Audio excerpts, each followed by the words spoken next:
Si nous lisons le texte, écoutez le cri du pauvre d'abord. On prend conscience que c'est la mission de tous les chrétiens. Ce n'est pas une mission qui est réservée à certains. Que l'on intervienne dans des causes structurelles ou qu'on intervienne dans des actions de solidarité au quotidien, nous sommes au cœur de la mission du chrétien. Et ce cri du pauvre, ça peut être le cri d'un peuple tout entier ou ça peut être le cri d'une personne. Écouter le cri du pauvre, c'est aussi être perméable à ce cri, c'est-à-dire avoir un cœur ouvert, prêt à accueillir ce cri.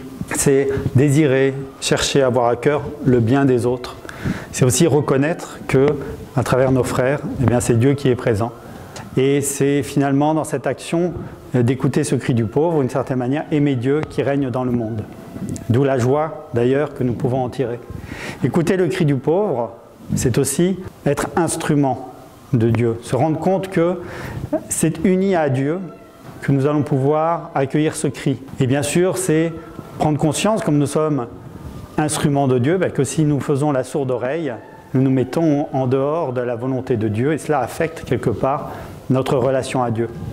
Enfin, écouter le cri du pauvre, c'est avoir envie de changer le monde.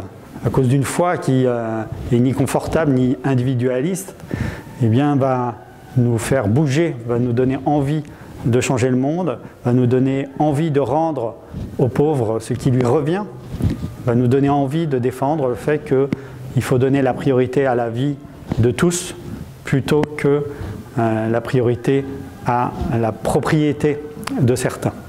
Voilà pourquoi la joie de l'Évangile nous est proposée, parce que nous voyons ici que nous sommes amenés à être instruments de Dieu et nous avons de quoi nous réjouir de cela.